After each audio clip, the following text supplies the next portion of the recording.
नमस्ते नमस्कार जय हिंद दोस्तों, स्वागत है आपके अपने यूट्यूब चैनल पीसीएस मेकर पे।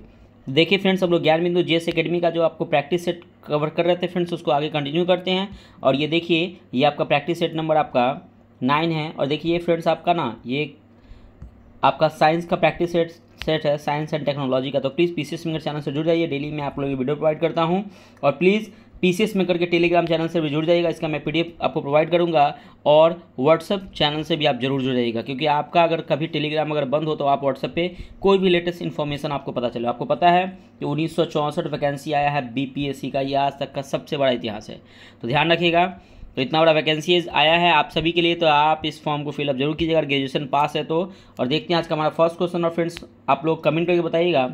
मैं सोच रहा हूँ आप लोग के लिए बीपीएससी के अलग से टॉपिक्स वाइज वीडियो प्रोवाइड करूँ, तो प्लीज़ आप लोग कमेंट जरूर करके बताइएगा, ठीक है। तो देखते हैं आज का हमारा फर्स्ट क्वेश्चन। देखिए फर्स्ट क्वेश्चन है कि निम्नलिखित में से कौन सा कथन सही है।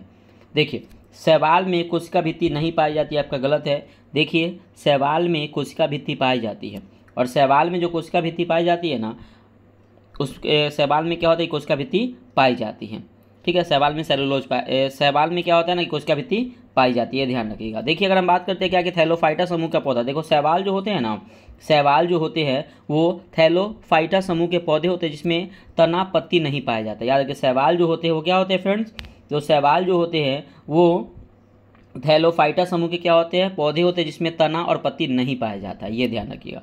ऑप्शन बी में कवक में कोशिका भित्ति नहीं पाया जाता, ये आपका गलत है। देखिए, कवक में कोशिका भित्ति पाया जाता है, और कवक की कोशिका भित्ति काइटिन की बनी होती है। जीवाणु में कोशिका भित्ति नहीं पाया जाता फ्रेंड्स, ये भी आपका गलत है। देखिए, जीवाणु में भी कोशिका भित्ति पाई जाती है जो पेप्टिडोग्लाइकन की बनी होती है, पेप्टिडोग्लाइकन की, याद रखिएगा, पेप्टिडोग्लाइकन की बनी होती है कोशिका भित्ति जो जीवाणु में पाई जाती है। अगर हम बात करते हैं ऑप्शन नंबर डी में कि प्रोटोजोआ में कोशिका भित्ति नहीं पाई जाती है, तो ये आपका जो है वह कथन सही है कि प्रोटोजोआ में जो कोशिका भित्ति नहीं पाई जाती है। और पौधे में क्या होता है कि सेलुलोज के पौधे जो होते हैं वो सेलुलोज के बने होते हैं। तो ये ध्यान है कि option number right answer option number D हो जाएगा। अगला क्वेश्चन है आपका 2 नंबर के निम्नलिखित कथनों पर विचार कीजिए। देखिए, अगर हम बात करते हैं रासायनिक अभिक्रिया में परमाणु के नाभिक भाग नहीं लेते हैं, इसमें परमाणु के इलेक्ट्रॉन भाग लेते हैं। तो देखिए, परमाणु के जो होते हैं ना संयोजी इलेक्ट्रॉन भाग लेते हैं, तो ये आपका सही है कि रासायनिक अभिक्रिया में परमाणु के नाभिक भाग नहीं लेते हैं, इसमें परमाणु के संयोजी इलेक्ट्रॉन भाग लेते हैं। तो पहला आपका सही है। दूसरा है कि नाभिकीय अभिक्रिया में परमाणु के इलेक्ट्रॉन भाग नहीं लेते हैं, इसमें परमाणु के नाभिक भाग लेते हैं, ये भी आपका सही है कि नाभिकीय अभिक्रिया में परमाणु के इलेक्ट्रॉन भाग नहीं लेते हैं, इसमें परमाणु के नाभिक भाग लेते हैं। ऑप्शन 3 में देखिए, रेडियो सक्रियता पूर्णतः नाभिकीय घटना नहीं है और इसमें परमाणु के संयोजी इलेक्ट्रॉन भाग लेते हैं, आपका गलत है फ्रेंड्स। देखिए, रेडियो सक्रियता पूर्णतः नाभिकीय घटना है, याद रखिए, पूर्णतः नाभिकीय घटना है, और इसमें जो होता है ना, इसमें परमाणु के नाभिकीय इलेक्ट्रॉन ही भाग लेते हैं, संयोजी इलेक्ट्रॉन नहीं बल्कि नाभिकीय इलेक्ट्रॉन भाग लेते हैं। रेडियो सक्रियता की खोज किसने की थी, तो हेनरी बैकुरल ने रेडियो सक्रियता की खोज की थी। तो यहाँ पे पूछा जा रहा है कि इसमें से कौन सा कथन असत्य है, तो केवल 3 आपका असत्य है। 3 नंबर की m तथा 9m द्रव्यमान के 2 वस्तुएं समान गतिज ऊर्जा से गतिमान है, तो इनके संवेग का अनुपात क्या होगा। तो देखिए, अगर हम बात करते हैं इनके संवेग का अनुपात पूछा जा रहा है, तो देखिए इसका राइट आंसर ऑप्शन नंबर हो जाएगा ए, 1:3। 4 नंबर की मानव शरीर में निम्नलिखित में से अंतःस्रावी ग्रंथि में कौन एक जोड़ी में उपस्थित नहीं है। देखिए, अवबृक्क यानी कि एड्रिनल ग्लैंड जो है वो आपके 2 जोड़ी में उपस्थित होते हैं। अगर हम बात करें परावर्तु ग्रंथि, पैराथाइड ग्लैंड, ये भी 2 जोड़ी में होते हैं। वृषण ग्रंथि, ये भी 2 में होते हैं। लेकिन अवटु ग्रंथि जो होते हैं ना, इसमें 1 जोड़ी ही पाया जाता है, ध्यान रखिएगा। अब अंतःस्रावी की बात करते हैं तो याद रखिएगा, इसमें नली नहीं पाया जाता है और यह हार्मोन बनाता है अंतःस्रावी ग्रंथि। देखिए, ठीक है, अगला देखते हैं। अगला क्वेश्चन है 5 नंबर की विद्युत अपघटनी परिष्करण में एनोड बनाया जाता है। देखिए, विद्युत अपघटनी परिसरण में एनोड बनाए जाते हैं, तो ये अशुद्ध धातु का एनोड बनता है, अशुद्ध धातु का, और कैथोड बनता है शुद्ध धातु का। धातु धनायन और अधातु हमेशा ऋणायन बनाते हैं, ध्यान रखिएगा।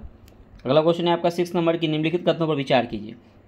देखिए, ऊष्मा का प्रवाह ताप के अंतर के कारण होता है, तो ये आपका बिल्कुल सही है कि ऊष्मा का प्रवाह ताप के अंतर के कारण होता है।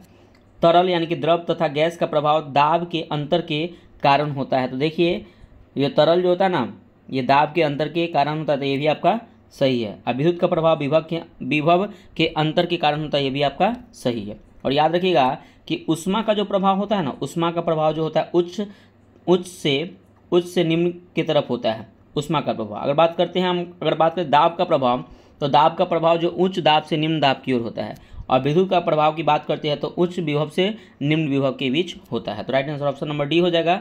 1, 2, 3 आपका सही है। 7 नंबर के सूक्ष्म जीव होते हैं। देखिए सूक्ष्म जीव कौन होते हैं, तो अकोशिकीय, एक कोशिकीय और बहुकोशिकीय, यानी कि इनमें से सभी जो होते हैं ये सूक्ष्म जीव होते हैं। सूक्ष्म जीव का मतलब क्या होता है, जिसको हम लोग माइक्रोस्कोप से देख सकते हैं। अगर हम बात करते हैं अकोशिकीय की, तो देखिए विषाणु आपके अकोशिकीय होते हैं। एक कोशिकीय की बात करें तो बैक्टीरिया, प्रोटोजोआ एक कोशिकीय होते हैं। अगर बहुकोशिकीयों की बात करें तो एल्गी, फंगस, जिसको कवक कहते हैं, ये सब बहुकोशिकीय होते हैं। अगला 8 नंबर की एसटीपी यानी कि स्टैंडर्ड टेम्परेचर प्रेशर पर 20 ग्राम हाइड्रोजन गैस का आयतन कितने मोल अमोनिया गैस के आयतन के बराबर होगा। तो देखिए एसटीपी पर अगर हम बात करते हैं, क्या एसटीपी पर किसी गैस के 1 मोल का आयतन जो होता है ना 22.4 लीटर होता है। अगर हम बात करते हैं मोल की, तो मोल बराबर होता है ग्राम में द्रव्यमान बटा आणविक द्रव्यमान। अगर हम बात करें ग्राम में द्रव्यमान 20/2 यानी कि 10 मोल हो जाएगा। राइट आंसर ऑप्शन नंबर हो जाएगा बी, 10 मोल। अगला क्वेश्चन है आपका 9 नंबर। देखिएगा कि एक क्षैतिज टेबल पर रखे 2 kg की वस्तु को मात्र खिसकाने के लिए 10 न्यूटन की क्षैतिज बल आवश्यक है। यदि वस्तु पर 20 न्यूटन का क्षैतिज बल आरोपित किया जाए तो इसका त्वरण क्या होगा। देखिए इसका त्वरण होगा, अगर बात करते हैं F बराबर एक फॉर्मूला होता है, एक बराबर मास इंटू एक्सलेरेशन, यानी कि बल बराबर होता है मास इंटू एक्सलेरेशन। F का मान है 10 न्यूटन। अगर हम बात करते हैं M है तो M का मान है 2 × 9। अगर हम बात करते हैं A करेंगे, इसको काटपुट करेंगे तो यहाँ पे क्या हो जाएगा 5 मीटर पर सेकेंड स्क्वायर। अगला क्वेश्चन आपका 10 नंबर की निम्नलिखित कथनों पर विचार कीजिए। पारिस्थितिकी तंत्र के अंतर्गत हॉटस्पॉट अवधारणा का विकास नॉर्मन मारियस ने किया था। बिल्कुल सही है कि पारिस्थितिकी तंत्र के अंतर्गत हॉटस्पॉट अवधारणा की विकास नॉर्मन मारियस के द्वारा किया गया था। और आपको पता है कि वर्तमान में हॉटस्पॉट की संख्या कितनी है, तो 36 है। ठीक है, और हॉटस्पॉट में होता है स्थलीय पारिस्थितिकी तंत्र। हॉटस्पॉट का मतलब क्या होता है, स्थलीय पारिस्थितिकी तंत्र। और याद रखिएगा भारत में 4 हॉटस्पॉट्स है, याद रखिएगा 4। अगला है आपका कि होप स्पॉट। देखिए ये अलग है। होप स्पॉट जो होता है ना, ये समुद्री पारिस्थितिकी तंत्र होता है। होप स्पॉट ये समुद्री पारिस्थितिकी तंत्र होता है, और हॉट स्पॉट जो होता है वो स्थलीय पारिस्थितिकी तंत्र कहलाता है। तो याद रखिएगा होप स्पॉट अवधारणा के विकास में सिल्विया अर्ल का योगदान महत्वपूर्ण है, तो ये भी आपका सही है। और याद रखिएगा कि होप स्पॉट की संख्या कितनी है, तो वर्तमान में 76 है, 76। तो right answer option number C हो जाएगा, 1 और 2 दोनों। अगला क्वेश्चन है आपका 11 नंबर की 6 महीने से छोटे शिशुओं को पानी नहीं पिलाना चाहिए, क्योंकि देखिए जो 6 महीना के छोटे बच्चे होते हैं ना, उनको पानी नहीं पिलाना चाहिए, क्योंकि शिशु के वृक्क परिपक्व नहीं होते हैं, जिसके कारण से यह पीने में घुले तत्व को उत्सर्जित नहीं कर पाते ये। और शिशु को पानी की आवश्यकता माँ के दूध से ही पूरी हो जाती है, ये भी सही। Right answer option number C हो जाएगा, ए और बी दोनों सही है। निम्न में से कौन सा विकल्प सही सुमेलित है। देखिए सिंदूर की बात करते हैं HGH, जिसको हम लोग बोलते हैं मर्क्यूरिक सल्फाइड। कैलोमल की बात करें तो Hg2Cl2, इसको बोलते हैं मर्क्यूरस सल्फाइड। इसको क्या बोलते हैं, मर्क्यूरस सल्फाइड। और उसके बाद बोलते हैं कोरिसिव सब्लिमेट, इसको बोलते हैं हम लोग HgCl2, इसको बोलते हैं मर्क्यूरिक क्लोराइड। और सिनेबार का होता है HgO नहीं बल्कि HgS होता है, इसको मर्क्यूरिक सल्फाइड कहते हैं। तो right answer option number D होगा, ये सुमेलित नहीं है। 13 नंबर की 20 मीटर पर सेकंड, यहाँ पे मीटर छूटा हुआ, 20 मीटर पर सेकंड की चाल से गतिशील एक वस्तु का एक समान त्वरण 4 मीटर पर सेकंड स्क्वायर है, तो 2 सेकंड के बाद इसकी चाल क्या होगी। देखिए 2 सेकंड की अगर हम बात करते हैं क्या, तो इसकी चाल क्या होगी। तो u बराबर कितना होता है, तो 20 मीटर पर सेकंड, a बराबर 4 मीटर पर सेकंड और t बराबर 2 मीटर पर सेकंड। अगर हम बात करते हैं v बराबर एक फॉर्मूला होता है, v बराबर u प्लस at होता है। u का मान 20, a 4 × 2 अगर करेंगे तो 28 मीटर पर second square. Option number D हो जाएगा। 14 नंबर क्वेश्चन आपका कि निम्न में कथनों पर विचार कीजिए। देखिए कोशिका झिल्ली जो होती है, कोशिका झिल्ली प्रागम्य होता है, तो ये आपका गलत है। देखिए कोशिका झिल्ली अर्ध प्रागम्य होती है और कोशिका भित्ति प्रागम्य होती है, तो यहाँ से 9 तो 1 और 9 ही 2 आपका सही है। अगला है 15 नंबर की निम्न युग्मों पर विचार कीजिए। देखिए अगर हम बात करते हैं ठोस कपूर का वाष्प बनना ऊर्ध्वपातन कहलाता है, बिल्कुल सही है। दूध का दही परिवर्तन किण्वन प्रक्रिया, ये भी सही है। और एथिलीन से पॉलीएथिलीन बनना, ये बहुलीकरण है, ये भी सही। देखिए ठोस से कपूर का वाष्प बनना ये भौतिक परिवर्तन, ऊर्ध्वपातन ये भौतिक परिवर्तन है, किण्वन बनना रासायनिक परिवर्तन है, और एथिलीन से पॉलीथिलीन बनना ये भी क्या है, बहुलीकरण भी रासायनिक परिवर्तन है, तो ये भी ध्यान रखिएगा। तो इसका राइट आंसर क्या हो जाएगा, उपयुक्त में यहाँ पे पूछा है कि सही सुमेलित है, तो इसमें से सभी आपका क्या है, तो सही सुमेलित है। अगला क्वेश्चन है आपका 16 नंबर। देखिएगा कि जब श्रोता किसी ध्वनि स्रोत से दूर जा रहा होता है तो सुने गए स्वर की आवृत्ति वास्तविक आवृत्ति से क्या हो जाती है, तो कम हो जाती है, कम। ऑप्शन नंबर बी हो जाएगा। 17 नंबर की एक तत्व X के क्लोराइड का सूत्र XCl3 है और इस तत्व के ऑक्साइड का सूत्र क्या होगा, तो इसका होगा X2O3 हो जाएगा, ऑप्शन नंबर सी। 18 नंबर की वह पदार्थ जो गैंग के साथ अभिक्रिया करके द्रवणशील पदार्थ बनाता है क्या कहलाता है, तो ये कहलाता है आपका द्रावक यानी कि फ्लक्स।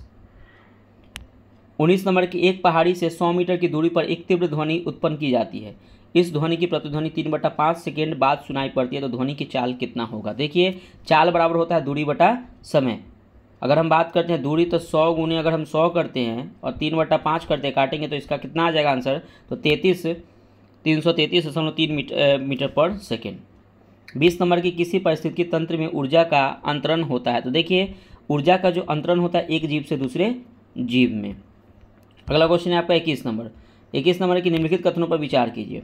द्विजगत वर्गीकरण कैर्लस लिनियस के द्वारा पेश किया गया था, आपका बिल्कुल सही है। आपको पता है कि द्विजगत जो वर्गीकरण है कैर्लस लिनियस के द्वारा दिया गया था, प्लांट किंगडम और एनिमल किंगडम।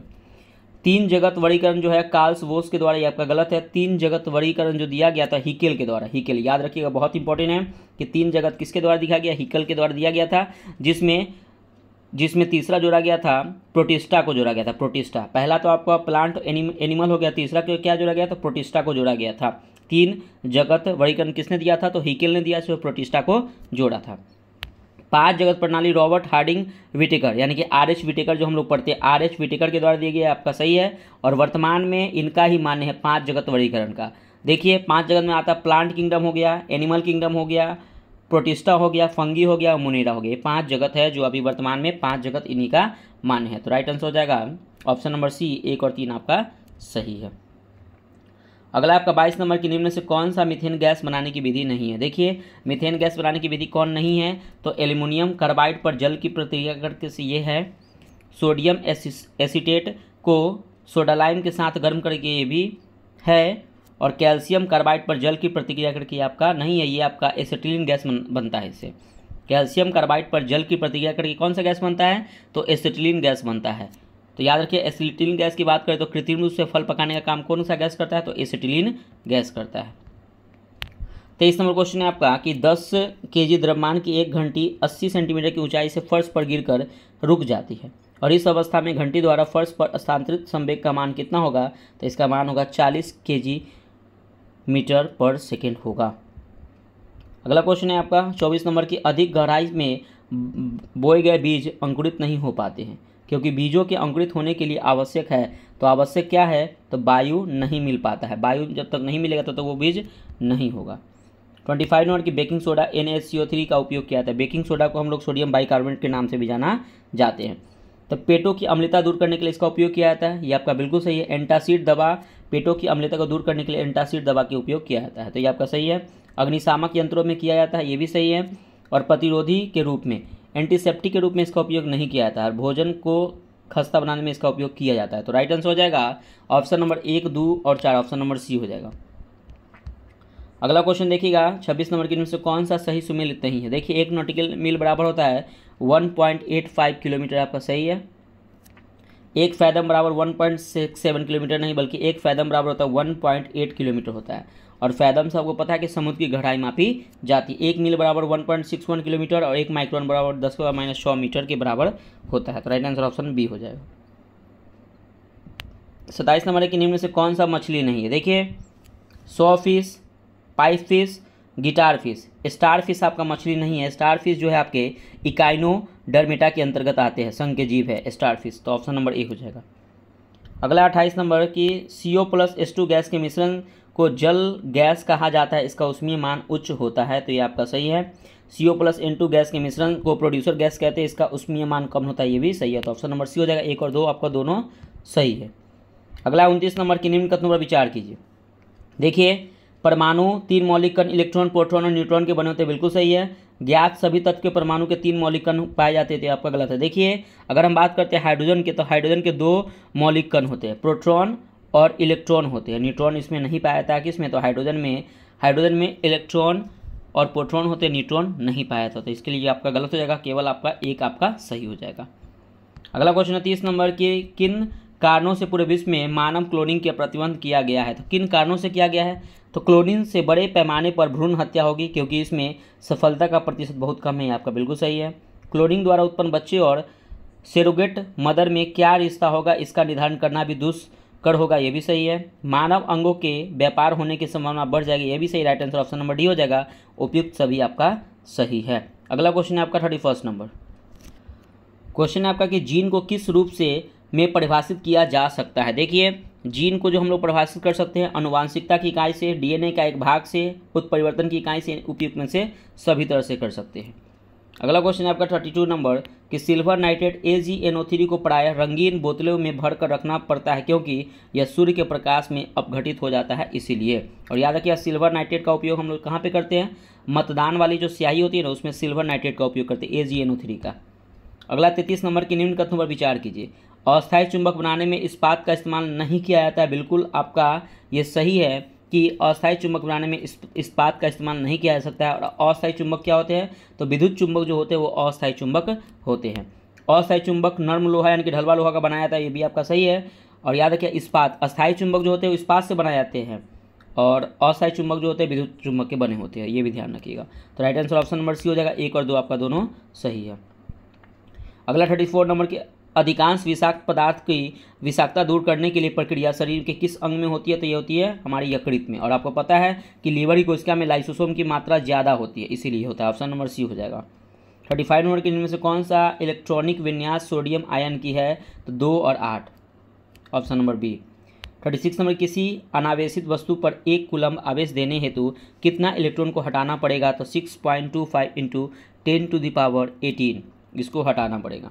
37 नंबर की पेट्रोल इंजन से निकला धुआं में से निम्न धातु वायु को प्रदूषित करती है, तो ये हो जाएगा आपका सीसा। और पेट्रोल की गुणवत्ता बढ़ाने के लिए ना लेड टेट्राएथिल का उपयोग करते हैं, लेड टेट्राएथिल का उपयोग करते हैं। और ये जब फ्यूल जलता है तो जलने के बाद ये सीसा को रिलीज करता है। इससे क्या होता है ना कि डिप्रेशन का शिकार होता है शहर में रहने वाले लोग, तो यही ऑप्शन नंबर हो जाएगा सी, सीसा। 38 नंबर की पक्षियों, कीटों और चमगादड़ के पंख होते हैं तो समृत यानी कि समरूप होते हैं, समरूप। अगला 39 नंबर की आर प्रतिरोध के एक तार को 10 समान भाग में काट कर इन भागों को समानांतर क्रम में जोड़ दिया जाता है तो समतुल्य प्रतिरोध हो जाएगा। तो इसका प्रतिरोध होगा 0.0001 आर होगा। 40 नंबर की निम्न कथनों पर विचार कीजिए। देखिए, प्रकाश संश्लेषण बहुकोशिकीय पौधे में होता है, तो ये बिल्कुल सही है। प्रकाश संश्लेषण सूक्ष्म जीवों में नहीं होता है, सूक्ष्म जीवों में होता है, ये आपका गलत है। तो याद रखिए, केवल इसका एक आंसर आपका सही हो जाएगा, केवल ए, ऑप्शन नंबर 1। श्वान कोशिकाएं किसका हिस्सा है? देखिए, श्वान कोशिकाएं जो है ना तंत्रिका उत्तक का हिस्सा है या न्यूरॉन में ये पाया था, न्यूरॉन का हिस्सा है श्वान कोशिका। अगला क्वेश्चन है 42 नंबर की हेनले लूप निम्न में से किसका हिस्सा है? तो हेनले लूप जो है वो आपके किडनी यानी कि ब्रिक या गुर्दा का हिस्सा है। 43 नंबर की गुणसूत्र की रचना में डीएनए की अंश कितना होता है? देखिए, अगर हम बात करते हैं कि गुणसूत्र जो होते हैं ना, DNA, histone protein, RNA, non histone protein से बने होते हैं। गुणसूत्र जो होते हैं वह DNA, histone protein, RNA, non histone protein से बने होते हैं। इसमें 36% क्या होता है? डीएनए का अंश होता है। 44 नंबर की किसी बड़े भूकंप के आने से पूर्व किस नोबेल गैस का उत्सर्जन बढ़ जाता है? तो याद रखिएगा, रेडॉन का उत्सर्जन बढ़ जाता है। 45 नंबर की अधिक लवणता के कारण सागर का जल किस तापमान पर जमता है? तो सागर का जल जो है वह -2.2 डिग्री सेल्सियस पर जमता है। 46 नंबर की किस पक्षी के नर एवं मादा होने से दूध का स्राव होता है जिसका प्रयोग वे अपने चूजे को पोषण देने में करते हैं? तो ये हो जाएगा आपका कबूतर, कबूतर करते हैं। अगला आपका 47 नंबर की 20 डिग्री सेल्सियस ताप पर किसी गैस का आयतन 100 ml है, दाब अपरिवर्तित रहे तो 40 डिग्री सेल्सियस पर इस गैस का आयतन कितना होगा? तो इस गैस का जो आयतन होगा वो हो जाएगा 106.8 ml। 48 नंबर की निम्न में से कौन सा विकल्प सही सुमेलित नहीं है? देखिए, रोग है प्रभावित अंग है। टाइफाइड से आंत प्रभावित होता है, निमोनिया से फेफड़ा प्रभावित होता है, हैजा से त्वचा नहीं बल्कि हैजा से भी आंत प्रभावित होता है, और खासकर बड़ी आंत इसमें ज़्यादा प्रभावित होती है। और क्षय रोग जो होता है वो श्वसन तंत्र को प्रभावित कर जाता है। ऑप्शन नंबर हो जाएगा सी, गलत है। 49 में कार्बन टेट्राक्लोराइड CCl4 को अन्य किस नाम से जाना जाता है? तो देखिए, कार्बन टेट्राक्लोराइड को अन्य जो हम लोग कार्बोनेटेड, पायरीन, टेट्राक्लोरोमीथेन, इन सभी के नाम से जाना जाता है। और आज का हमारा लास्ट क्वेश्चन है कि यदि एक व्यक्ति 2 समतल दर्पण को 60 डिग्री कोण पर आनत है के बीच में खड़ा है तो उनके बीच प्रतिबिंब दिखेगा। देखिए, अगर हम बात करते हैं क्या कि 360 डिग्री बटा ठिट्ठा, अगर हमारा 360 डिग्री है, थीटा का मान है 60, तो 0 से 0 कट जाएगा 6, यानी कि 6 हो जाएगा। अगर आपका सम है तो एक माइनस करेंगे तो 6 में से 1 माइनस करेंगे तो 5 होगा, यानी कि इसका आंसर विषम में आना चाहिए। राइट आंसर ऑप्शन नंबर 5 हो जाएगा। 5 कितने प्रतिबिंब दिखेंगे? तो 5 प्रतिबिंब दिखेंगे। तो देखिए फ्रेंड्स, यहाँ पे ये प्रैक्टिस सेट आपका कंप्लीट होता है फ्रेंड्स। तो प्लीज़ पीसीएस में के टेलीग्राम से जुड़ जाइए, वीडियो को लाइक जरूर कीजिएगा, चैनल को सब्सक्राइब जरूर कीजिएगा। मैं डेली आप लोग के लिए ऐसी वीडियो प्रोवाइड करता रहूँगा शाम के 6 बजे में। तो प्लीज़ मंडे टू सैटरडे से आप जरूर जुड़े रहिएगा। मिलते हैं नेक्स्ट वीडियो में। बाय बाय, जय हिंद दोस्तों।